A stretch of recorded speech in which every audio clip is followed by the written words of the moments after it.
ആദരവുള്ള സുഹൃത്തുക്കളെ, electoral bond എന്ന ഒരു പദം ഇന്ന് സാമൂഹ്യ മാധ്യമങ്ങളിലും പൊതുവിടങ്ങളിലുമൊക്കെ ചർച്ചയായിട്ടുണ്ട്.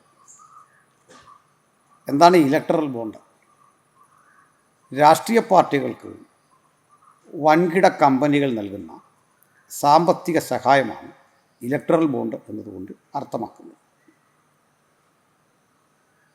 അദാനിയോ അംബാനിയോ DLFO പോലെയുള്ള ഒരു വലിയ കമ്പനി രാജ്യത്ത് നിലനിൽക്കുന്ന ദേശീയ പാർട്ടികൾക്കും പ്രാദേശിക പാർട്ടികൾക്കുമൊക്കെ ഫണ്ട് കൊടുക്കുക സ്വാഭാവികമാണ്. അത് ഇലക്ഷൻ പ്രവർത്തനത്തിനാണ് ഉപയോഗിക്കുക എന്ന അർത്ഥത്തിൽ കൊടുക്കുക. ഈ ഫണ്ട് കൈപ്പറ്റുവാൻ വേണ്ടി ഇത്തരം രാഷ്ട്രീയ കക്ഷികളെ സജ്ജരാക്കുന്ന അല്ലെങ്കിൽ അവർക്കതിന് നിയമാനുസൃത യോഗ്യത നൽകുന്ന ഒരു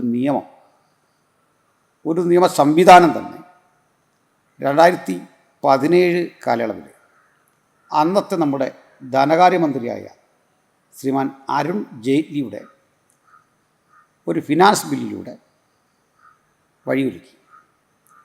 ആ ബില്ലനുസരിച്ച് ഇതൊരു ഫിനാൻസ് ബില്ലാണ്. നമുക്കറിയാം ഫിനാൻസ് ബില്ല് എന്നുകൊണ്ട് അർത്ഥമാക്കുന്നത് ഇത്തരം ബില്ലുകൾ രാജ്യസഭയിൽ ഒരു വിശദ ചർച്ചയ്ക്കൊന്നും വരില്ല. ലോക്സഭയിലുള്ള ഭൂരിപക്ഷം ഉപയോഗിച്ചുകൊണ്ട് അത് പാസ്സാക്കാവുന്നതാണ്. തദനന്തരം ഈ ബില്ല് 2024 ഫെബ്രുവരി മാസം 15-ാം തീയതി ഒരു വിധിയിലൂടെ ബഹുമാനപ്പെട്ട സുപ്രീം കോടതി അനുചിതം എന്ന് കാണുകയും അത് വൻതോതിലുള്ള രാഷ്ട്രീയ ക്രമക്കേടിനും അഴിമതിക്കുമാണ് വഴിവെക്കുന്നതെന്ന് കണ്ടെത്തുകയും ആർക്ക് ഫണ്ട് കൊടുത്തു എന്ന വിവരം നിയമാനുസൃതം സ്റ്റേറ്റ് ബാങ്ക് ഓഫ് ഇന്ത്യ ആ ബാങ്കിലൂടെ നടന്ന ട്രാൻസാക്ഷൻസ് കൃത്യമായി തന്നെ ഇലക്ഷൻ കമ്മീഷൻ ഓഫ് ഇന്ത്യയെ അറിയിച്ച് മാർച്ച് 6-ാം തീയതിക്കുള്ളിൽ ഇത് ചെയ്യണമെന്ന് സുപ്രീം കോടതി വിധിക്കുകയുണ്ടായി. ഞാൻ ഈ വീഡിയോ ചെയ്യുന്ന നിമിഷത്തിൽ ബഹുമാനപ്പെട്ട സുപ്രീം കോടതിയുടെ മറ്റൊരു നിർദ്ദേശം വന്നിരിക്കുന്നു. ഈ ഫണ്ട് വാങ്ങിയ രാഷ്ട്രീയ പാർട്ടികൾ അത് തിരിച്ചു കൊടുക്കണം. ആ ഫണ്ട് ഒരു തരത്തിൽ ലീഗലി അക്സെപ്റ്റബിൾ അല്ല.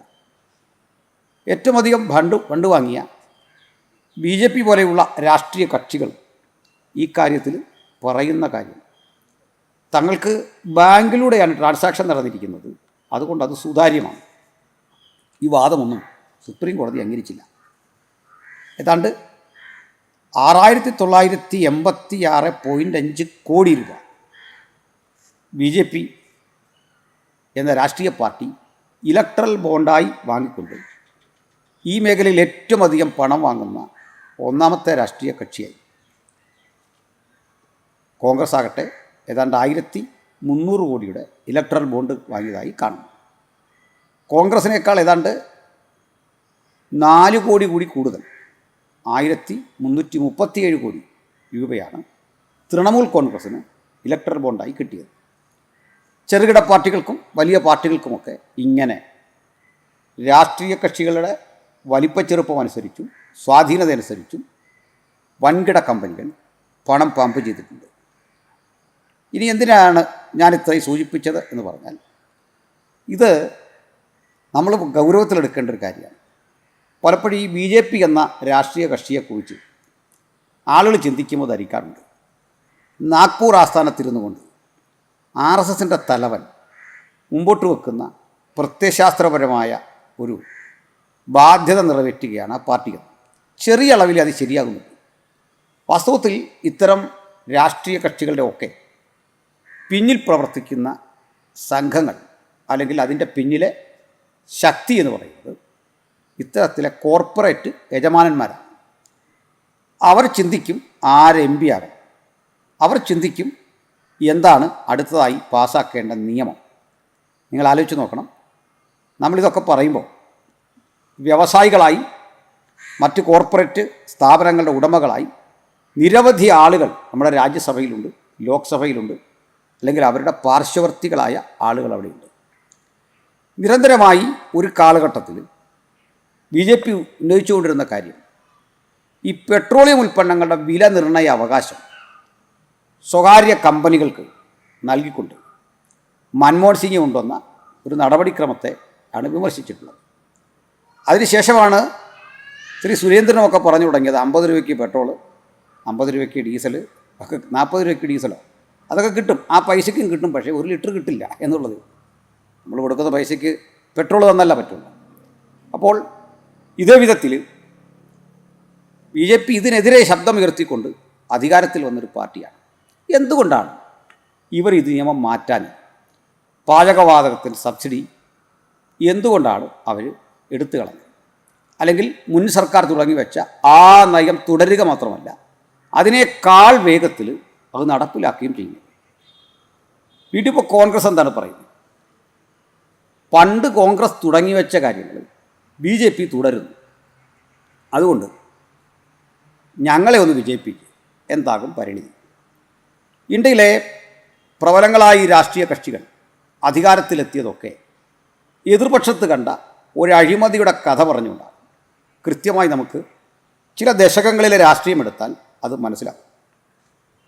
ശ്രീ വാജ്പേയി ഇന്ത്യ ഭരിച്ചിരുന്ന ഒരു കാലഘട്ടത്തിൽ നമ്മൾ വളരെ ശക്തമായ ഒട്ടേറെ അഴിമതി കഥകൾ കിട്ടും.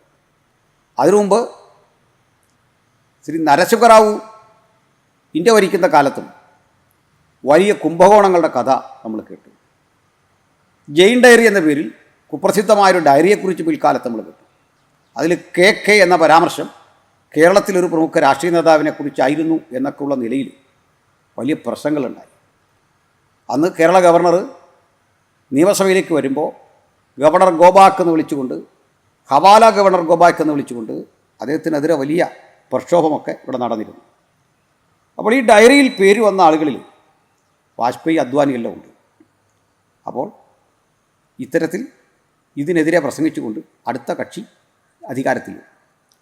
പിന്നീട് നമ്മൾ കണ്ടത് വാജ്പേയിക്കൊക്കെ ശേഷം 2 തവണ അടുപ്പിച്ച് മൻമോഹൻ സിംഗ് ഭരിക്കുന്ന കാഴ്ചയാണ്.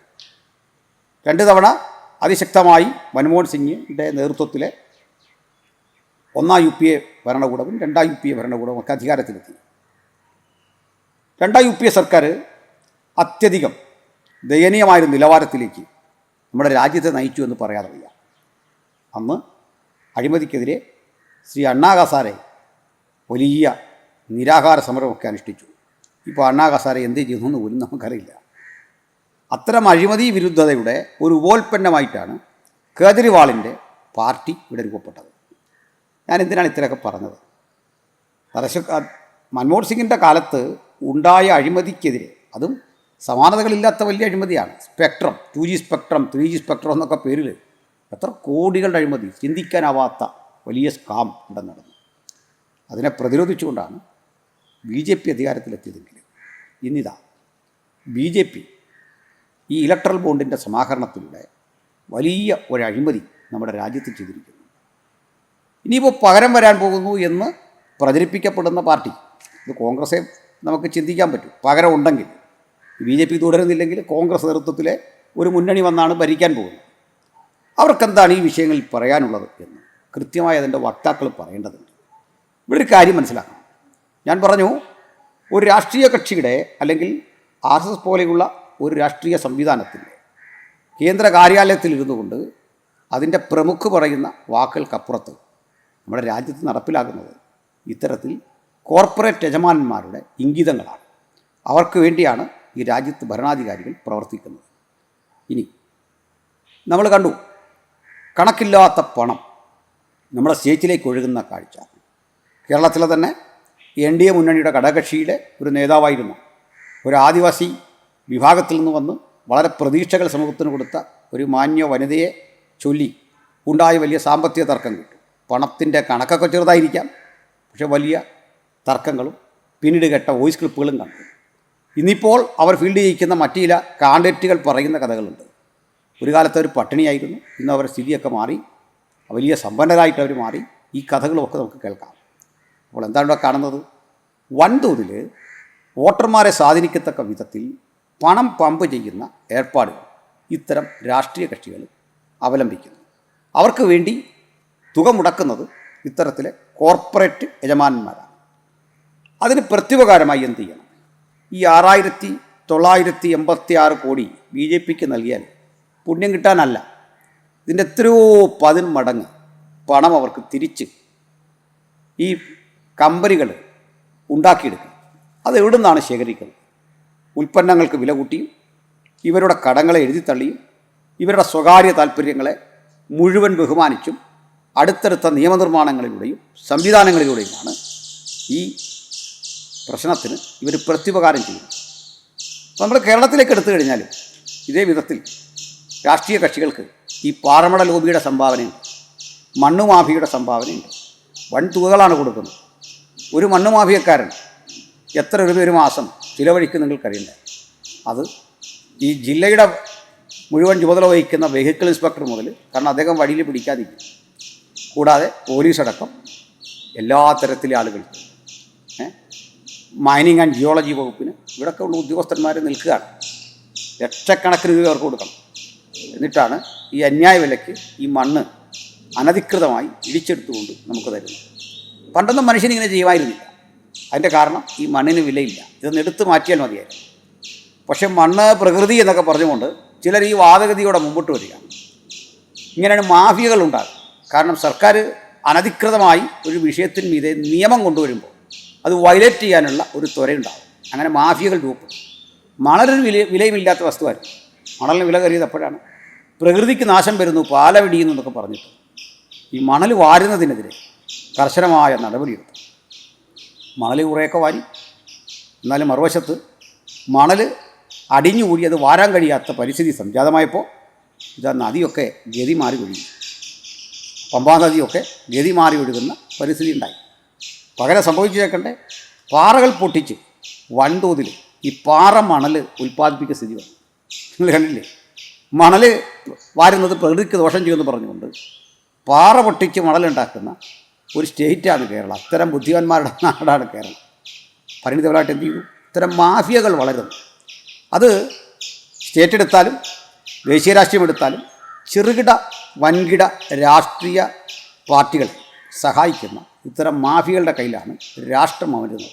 മൊത്തത്തിൽ ഇതിനെ അഴിമതി എന്ന് കാണാനാകുമെങ്കിലും ഇതിനൊന്നും വലിയ ബദലില്ല. കാരണം പകരം വരാൻ പോകുന്ന കക്ഷികൾ ഏതായിരുന്നാലും ഇവരും ഇതൊക്കെ ചെയ്യുള്ളൂ. ഇനി ഇപ്പോൾ ഇതിനെതിരെ ഫൈറ്റ് ചെയ്ത CPMൻ്റെ സുപ്രീം കോടതിയിൽ വരെ പോയി അവർ ഫൈറ്റ് ചെയ്തു. അതൊക്കെ സത്യമാണ്, അവരെ അഭിനന്ദിക്കുന്നു. മറുവശത്തൊരു കാര്യം, പ്രാദേശിക തലത്തിൽ ഇവരുടെ ഭരണം നിൽക്കുന്ന ഇടത്തും ലോക്കൽ തലങ്ങളിൽ എന്താണ് നടക്കുന്നത് എന്ന് ചോദിച്ചാൽ CPM ആകട്ടെ, CPI ആകട്ടെ, കോൺഗ്രസ് ആകട്ടെ, മാണിയുടെ പാർട്ടിയാകട്ടെ, ജോസഫിൻ്റെ പാർട്ടിയാകട്ടെ, എല്ലാ പാർട്ടികളിലും ഈ ഇലക്ഷനുമായി ബന്ധപ്പെട്ട് ചെറുകിട വ്യാപാരികൾ വൻതോതിൽ ഫണ്ട് കൊടുക്കേണ്ടി വരും. തീരെ ചെറുകിട വ്യാപാരികളല്ല, കമ്പനിക്കാരും ഒക്കെ ഫണ്ട് കൊടുക്കേണ്ടി വരും. മാത്രമല്ല, ഇത്തരം മണൽ പാറമട ലോബികളിൽ നിന്ന് കേരളത്തിലെ സകല രാഷ്ട്രീയ പാർട്ടികളും ഇങ്ങനെ ഫണ്ട് വാങ്ങുന്നു. പകരം ഇവർക്ക് എന്താണ് വേണ്ടതെന്നറിയേണ്ടത്? അടുത്ത ഘട്ടമാകുമ്പോഴേക്കും ഇവർക്ക് വേണ്ടി വിട്ടുവീഴ്ച ചെയ്യാൻ ഈ രാഷ്ട്രീയ പാർട്ടികൾ ബാധ്യസ്ഥരായിത്തീരും. അങ്ങനെ അഴിമതിയിൽ നിന്ന് ചെറുതും വലുതുമായ അതിൻ്റെ പതിപ്പുകൾ രൂപപ്പെട്ടിട്ട് മുമ്പോട്ട് പോകുമ്പോൾ നിങ്ങൾ തെറ്റിദ്ധരിക്കരുത്, രാഷ്ട്രം ഏതെങ്കിലും പ്രത്യയശാസ്ത്ര പ്രശ്നങ്ങളാലല്ല ഇപ്പോൾ മുമ്പോട്ട് നീങ്ങുന്നത്. മറിച്ച് ഇത്തരം വലിയ സാമ്പത്തിക മാഫിയകളുടെ ഇംഗിതത്തിനനുസരിച്ച് മുമ്പോട്ട് പോയിക്കൊണ്ടിരിക്കുന്ന ഈ പരിസ്ഥിതിയിൽ ഒരു ഇലക്ഷൻ നമ്മുടെ മുമ്പിൽ വരുന്നു. ഈ ഘട്ടത്തിൽ അഴിമതിയെ ചെറുക്കത്തക്ക വിധമുള്ള ഒരു മനോഭാവം നമുക്കുണ്ടാകേണ്ടതുണ്ട്. അതിൻ്റെ ബദലുകൾ നിർദ്ദേശിക്കുക എൻ്റെ കാര്യമല്ല, മറിച്ച് BJP എന്നൊരു രാഷ്ട്രീയ കക്ഷി രാഷ്ട്രം ഭരിക്കുമ്പോൾ അതിൻ്റെ ചില വിഷയങ്ങളെക്കുറിച്ച് പറയാൻ, ഒരു നിരീക്ഷണം നടത്താൻ ഞാൻ ഈ അവസരം വേർതിരിച്ചു എന്ന് മാത്രമേ ഉള്ളൂ. അവർ എവിടെങ്കിലും അധികാരത്തിൽ വന്നത് ജനാധിപത്യത്തിൻ്റെ സുഗമമായ വഴികളെ ഉപയോഗിച്ചല്ല.